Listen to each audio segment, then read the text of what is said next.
You might be slightly out of focus for this entire video, but doesn't matter. Hello, my name is Ashley Hannah, and welcome back to my channel. I have not posted in a couple weeks because, honestly, I started, not kidding, 2 reading vlogs, and they both flopped in my brain because I was not enjoying the books I was reading. So, also, I was in a very bad mood, so no one wants to see that. Absolutely no one. So I figured today I would do kind of like a wrap up, but not really, because I did read 7 books in October. I think I did I? I don't think I did a wrap up for September either. I'm not going to though, because all the books that I haven't talked about are in videos. So I will link those right up there and in the description. So if you want to check those out, if you want to know what I thought about the books I read, they're there. But I did read 3 books recently that I have not talked about. And yeah, I just figured I would talk about them. Ergo, recent reads. Also, I just want to ramble and chat because if you want to skip this part, feel free to do so. There are timestamps for the books down below.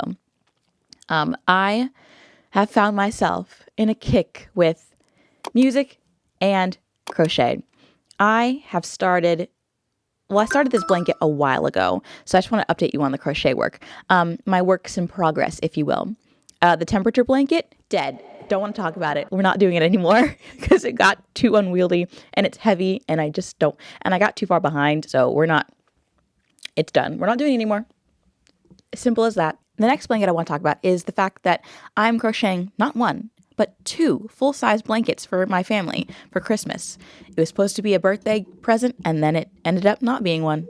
So that is one of them. As you can see, it is Mario themed and it's taking me a while and I'm almost done. But so that's what I've been working on so far, which is why the book reading has slowed down a little bit, because I can't read and crochet at the same time unless I have an audiobook. And that's not really my preferred method of reading. I prefer to read with my eyes. Yeah, so that's what's happening in crochet land. And then I've also, like I said, been listening to some music, not current music, because the current music is not doing it for me. It's just the same thing repackaged and sold again and again and again. I'm not a Swiftie, so I don't even know what's happening in Swiftland. But the music I have been listening to is just a lot of oldies. And they're not even that old. It's just older than like the current music that's happening right now. I can tell you from my Spotify, this is what I have been playing for myself recently, because I have been loving listening to music that like makes my heart swell. That's the type of music that like it just fulfills something in you. And most of the time it's something that's like inspirational, but it doesn't have to be. And so I have this playlist called Bops, and I recently added to it. I added in I'm Your Baby Tonight, Whitney Houston. These are all songs I've heard before, obviously, but I just recently added them to my playlists. And oh my gosh, I just added some classic DeBarge. I need to say I'm sorry to my mom and my dad for the past. When I was a kid, I would listen to all this music and I'd be like, can't relate to it. And now as an adult, I love this music. So like, if you haven't listened to I Like It recently,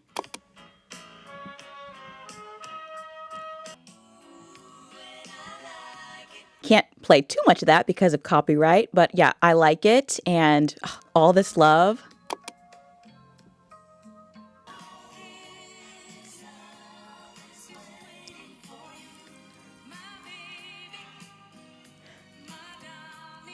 Classic. And then the last song I've been really liking listening to is some classic Mariah Carey. I love Mariah Carey. I will always love her. I think she's amazing. I think she shades in just the right way. And she's had a very hard life. So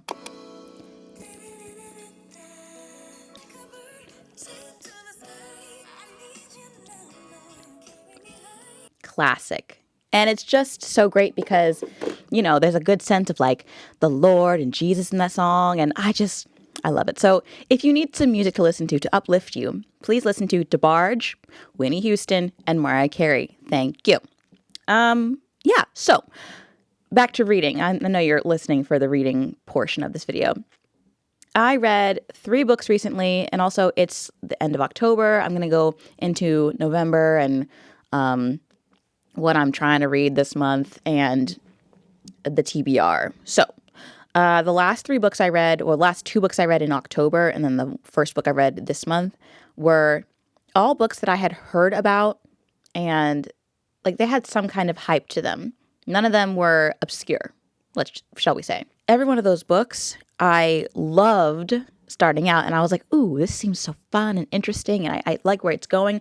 And then it totally failed to deliver at the end. So the first book we're going to talk about is a book called, A Novel Love Story by Ashley Poston. Now you might say, Ashley Hannah, why in the world did you read this book when you did not enjoy The 7-Year Slip? And I wouldn't say I hated The 7-Year Slip, but I just didn't have that fascination that other people did. And then A Novel Love Story is not what her fans would say is her best book. People generally do not like A Novel Love Story. But I still said, hey, I'm going to read it. Because I was like, I want a romance that's going to like make me, I guess like the music, make my heart swell. And honestly, every romance that I read in the past couple weeks, hated. Made me think, man, I don't think I want a relationship if it's like this. But A Novel Love Story is about this woman named Eileen, or LZ as she's called, which I don't really understand that nickname for Eileen, but to each their own. And she has this book series that she loves. And I think it's called like the Quixotic Falls novel series. It's like, I think there's 5 books. It's a quintet.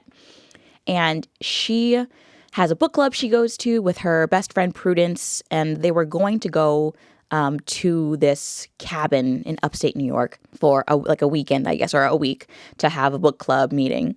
But everybody cancels on her because they have lives. And as you can tell in the book and how it's going, she does not have like the most booming social life. But all she wants to do is get to this cabin by herself because everyone's canceled on her, and just chill out and read the books and maybe cry a little bit.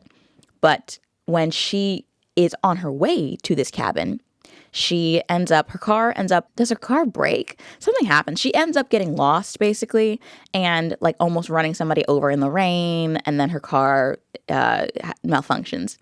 And, as she's in this town that she has no idea about, she ends up discovering that she is actually in the book series that she has loved for years and years and years.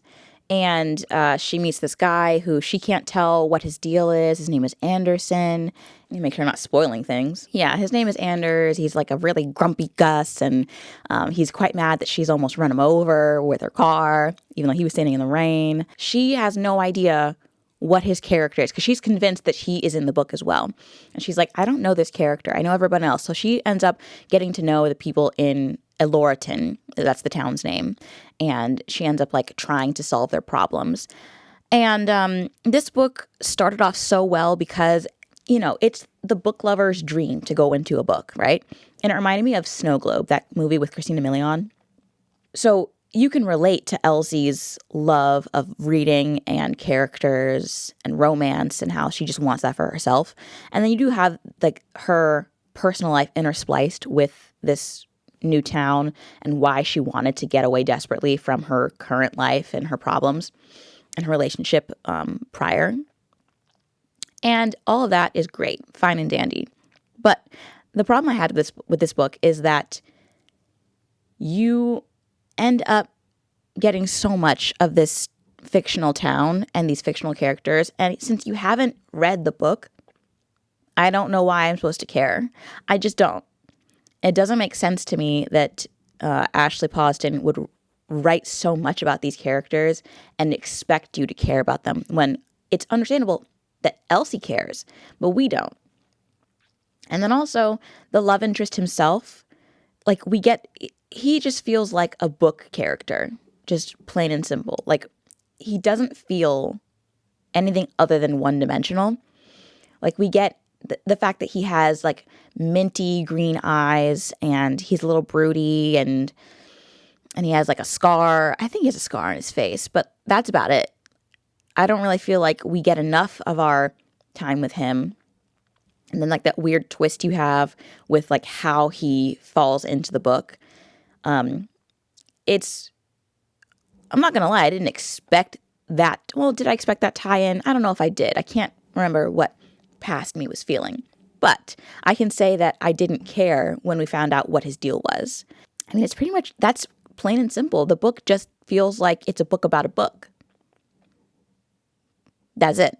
So I'm glad I didn't pick this one up. I read this one from my library's e-library. So got it from Libby, didn't pay any money for it. That's great because I will never read it again. I just don't like the way Ashley Poston does her magical realism because it's just not explained either. Like, just like in The 7 Year Slip, where there's that apartment that can transport you 7 years, forward or backward. It's not explained why it's happening. And I feel like then we have a fantastical book, and I want it to be explained. I want to know why we're in this fantasy world. And that's just me. And, oh my gosh, one of my biggest pet peeves in romance books is that the authors try to tell you that the romance, like, the characters never needed love. It didn't matter to them. They had themselves. But then, in the end, you always get that scene where it's like, oh, but I need you. But it's like, which one is it? Do you need love or do you not? Riddle me that. So, yeah, I gave that book, according to my Goodreads, I gave A Novel Love Story a 2 stars. Trash. We're going to go with the next book that I read, which was If We Were Villains by M.L. Rio, which I got via Kindle Unlimited. And I gave this book about 3 stars, maybe a 3.5 if I'm being generous, which I feel like I should be generous because I did enjoy this book, but it was a little kooky. And I'll explain why. So this story is about, this is that book that everyone was comparing to Secret History by Donna Tartt, which, if you know me, I loved A Secret History. I need to reread it. And that book was about these students who are in college and they're obsessed with anything Greek. Like they just had this weird affinity for it and that's all they talk about. And then a death ends up happening and that's that book. So it's very dark academia and mystery and just like the ambiance is just that book. Like you read that book for the ambiance mostly. And If We Were Villains is very much so in that vein, although I feel like it's a little lighter, honestly, and less... I don't get cult vibes very much from this book, but this book is about our main character, Oliver Marks, and he has just served 10 years in jail, and he's being let out to tell what happened to him and his classmates and explain what happened all those years ago to put him in jail to the detective that was working on the scene of the crime. And we get the great thing about this book is that it's set like a play because these kids are obsessed with all things theater. They're thespians. They love Shakespeare. They do their college courses. They go to a college or they go to an art college where the program has specific tracks for dancers and musicians and singers and thespians. And so every year they have to end up doing plays for their credit. And it's just very cutthroat. Apparently you're not guaranteed to even go through this college course. And we meet our 7 main characters, 7 friends who are all typecast in many ways. And so Oliver's typecasting is that he's just there. He's doesn't stand out, and that's part of who he is. And he's also the nice guy, which I'll get to that in a second. I don't really feel like he's that nice. I haven't seen anything to really hammer home that he's so nice and kind. But some of their roles that they play are the hero, the villain, the tyrant, the temptress, the ingenue, and the extra. But the casting sort of changes in this year for them. They're in their senior year, and people start to go a little bit crazy, and then one day, one of them is found dead. So that's kind of the jumping off point, and because they're all actors, they're trying to fool everybody. They're trying to fool the detective. They're trying to fool each other, and so it's really interesting to see them, use their acting skills and try and trick everybody into thinking that everything's fine and dandy. But it really does get into their psyches, and they all kind of go a little bit crazy, cuckoo. And so that is the main plot of this book. This book is also set in such a way that it's like a playbook or like a screenplay. So it's set in like the prologue, which is Oliver telling the story of what happened to Colburn. And also it's an act. So the acts are when you actually get the backstory of what happened that year. And then when you have the actual dialogue from the characters, sometimes it's set in that normal formulaic, like Oliver said, blah, blah, blah. But then when it's all 7 of the characters talking together, it's very much so in a screenplay sort of a setting. So it's like Oliver, colon, says this, Ren, colon, etc. And I loved that aspect of it. What I didn't love and what kind of made it hard to continue reading this, because it took me a while to read this actually. This is one of the books that I was doing a vlog on, and then I ended up having to scrap it because I was going to read this book in the basically in the entirety of a day. I was going to read it during Halloween, and I just couldn't because it was so hard to get through the Shakespearean text. I hate Shakespeare. That's a little hyperbolic because I don't know that I can I don't know that I can actually say I hate Shakespeare because I've only read one of his works. I read Romeo and Juliet, of course, back in high school, and I just wasn't gelling with it. I didn't like it. I don't like the story itself, so I don't think that was going to help me. But yeah, I didn't like it. So reading Shakespearean text in this book was not my favorite part of the experience. And these kids are so pretentious. They would just end up like they would talk in, regular verbiage, and then they just break out into King Lear or Twelfth Night. And that's where we get the "if we were villains," like that line, because I didn't know that was a Shakespearean line, but it is. So if you took out all of the pretension, I think I would like it. I think I would have liked it way more than I did. Something I really loved was the atmosphere. ML Rio did a great job of writing this kind of tense and uncomfortable like setting, and then the dialogue between the characters. Loved all of that. I enjoyed when the characters, or when we're following Oliver, I enjoyed when Oliver was like talking about his home life, and when he went back from college because they had their breaks and their Thanksgiving break and all that. I really enjoyed seeing Oliver with his family. And when it comes to the murder, did I guess who had done it? I don't know. I don't know if I was actually correct. No, I was not correct. Well, I had 2 main suspects because you can kind of parse out who could and who could not have done the murdering. And I had, of course, 1 of 2 guesses. I think I was wrong. But yeah, I liked who had actually committed it. I liked the like ambiguous ending with like what Oliver's going to do, because obviously he's out of prison now. So where's he going to go? And he goes one place, and then you're kind of like left on a cliffhanger. Like, where's he going to go next? Is he going to go to that person? So I thought that was really interesting. But then, like I said, when it comes to Oliver as a main character, I think he was just so passive and indecisive. I hated that about him. Like, and I don't like that was perceived as nicety. I don't think that makes him a nice guy. I think that makes him kind of weak, honestly. And I would have rather him have I would have rather the character have been shown to be nice instead of just kind of inactive. But I mean, that's the only thing I could really say to say that Oliver wasn't a good character. I think he was a good character, but I don't think that he was. I think people in the book kept trying to tell us that he was so nice, but it wasn't actually being shown. But then again, we were in his inner monologue, and he would say, I got up to go and help that person, but then he was always so slow to get to these people. He never actually was able to save anyone. But yeah, there were a lot of lines that I underlined, like, you can justify anything if you do it poetically enough. I think that's fun. It's not exactly the most like profound, but I do think that there's a lot to be said there.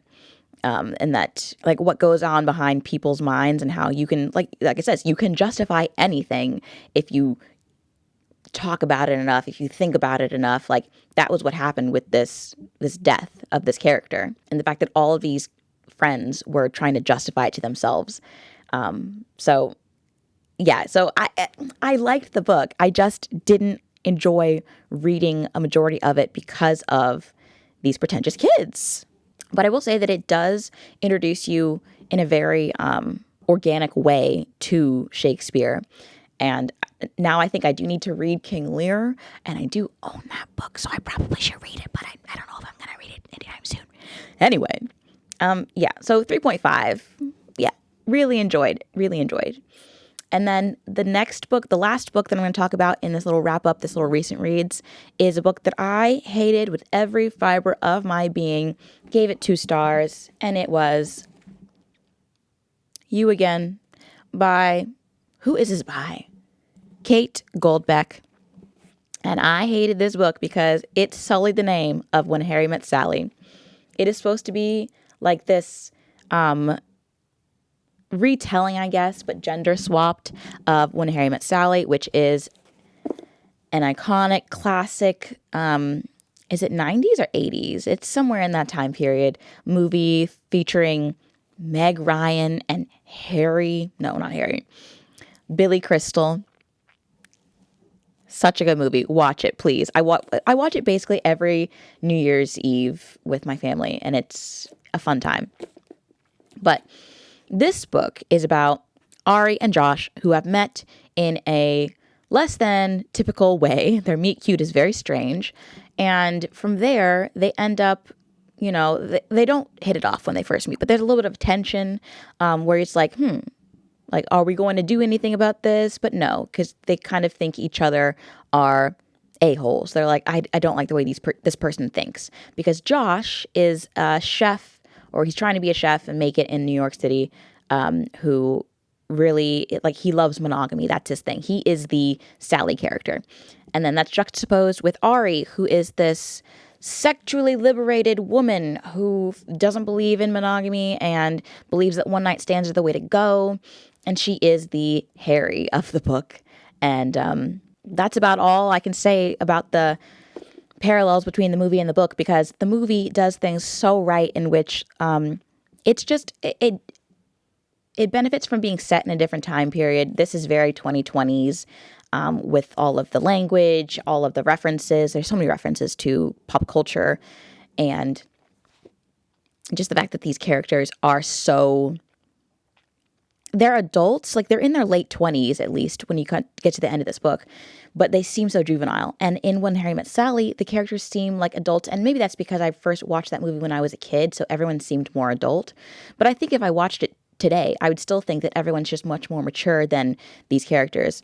And other than the fact that there is that iconic scene of Sally, in the diner, and the woman saying, "I'll have what she's having," there's not too much that's lewd or crude or, too explicit. And of course, this is a romance book, so everything has to be explicit and lewd. And Ari herself as a character is just too much for me. She's so unlikable in that. So her character is trying to be a comedian and make that work in New York City. So she has she's 1,001 jobs that she's trying to do to afford her actual profession. And that, of course, she has a chip on her shoulder from that. She has, it talks a little bit about her backstory with her parents, or lack thereof, but it doesn't really touch on it too much. But it just talks so much about her sexual conquests and the fact that she's so open to everything. And that because of this, it just cheapens whatever's happening with Josh and Ari, because we all know that they're going to keep meeting. This book goes through time periods where it could be 2 years later, 5 months later, 3 months later, that kind of a thing. And so when they keep meeting up, they form this friendship, which is where the Harry Met Sally thing also comes in again. They form a friends without benefits type of a relationship. And then, of course, the lines are going to blur and stuff's going to happen. We know this. But when that does happen, I just don't enjoy their relationship at all. And I don't think we got enough of their genuine connection, because I feel like because she's a comedian, I feel like the character was trying to be so funny and so like I feel like shock value is funny to people nowadays, and I don't personally find that funny. So Ari never made me laugh. None of her lines seemed to work for me.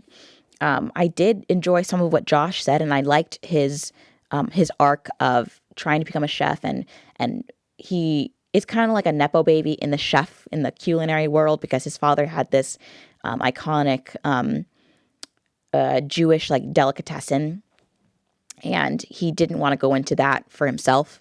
So he's trying to navigate that. And you also get him trying to find genuine true love, but he's also kind of clinical the way that Sally is in the movie.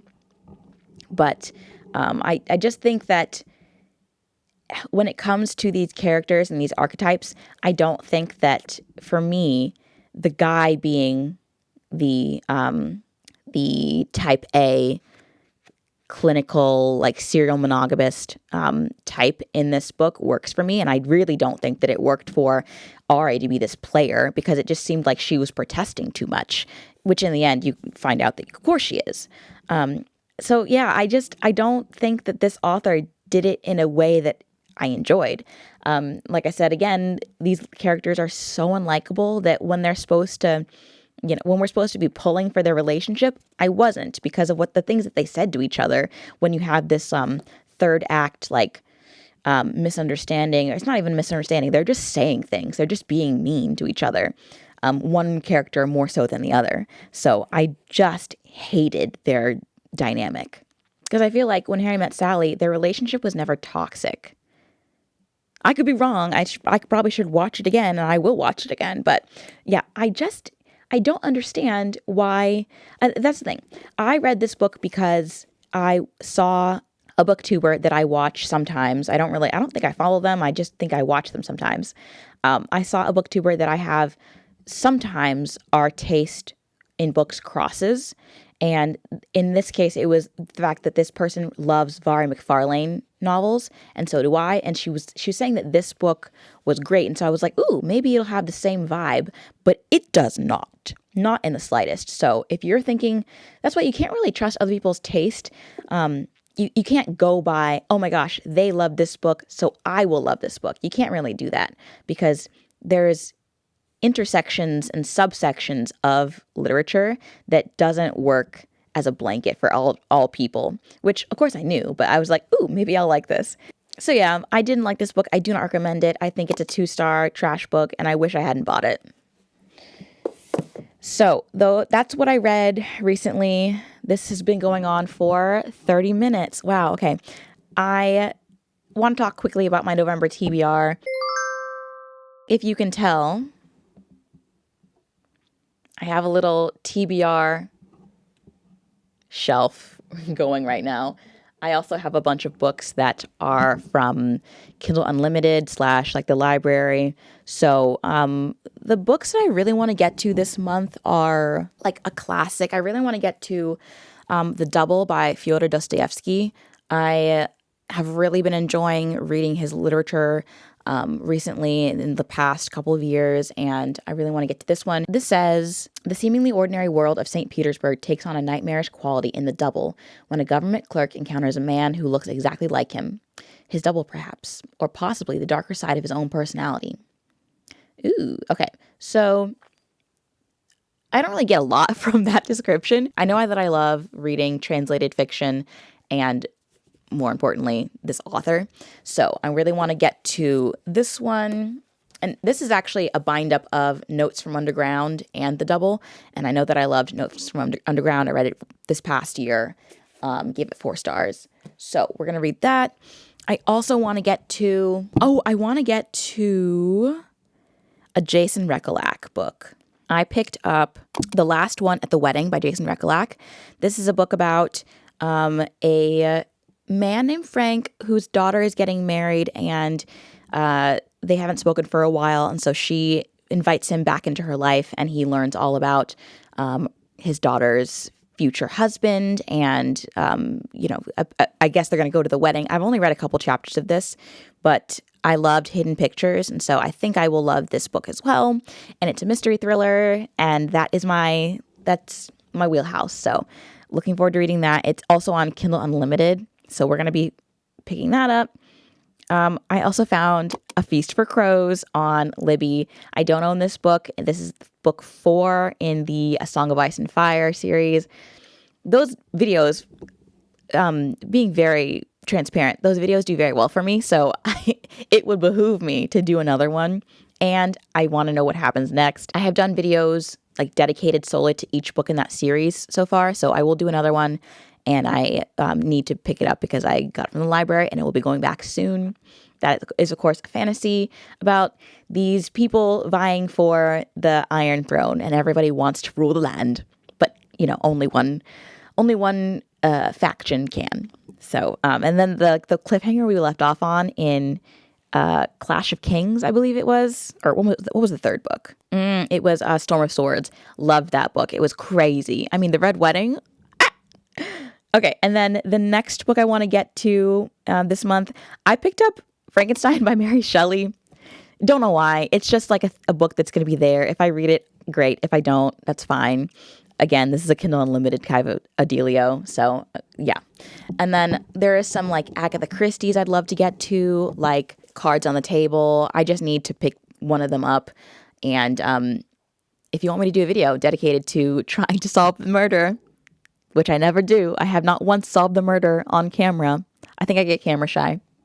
Let me know and I will do a video for that. And then the book I am going to get to, the most anticipated read for this year, quite frankly, is The Strength of the Few by James Islington, which comes out next week.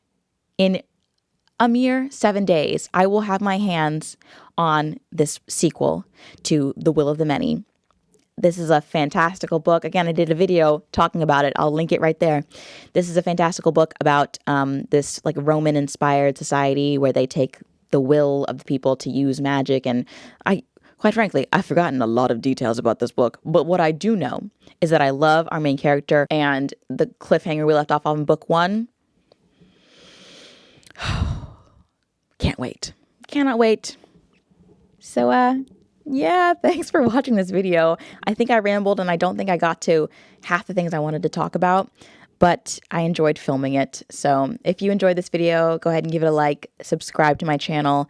We're getting to 1,000 subscribers and it would be cool if we got there before the end of the year. If not, don't matter. So yeah, thanks for watching and let me know what video you'd like to see next, and I will see you guys in the next one. Bye.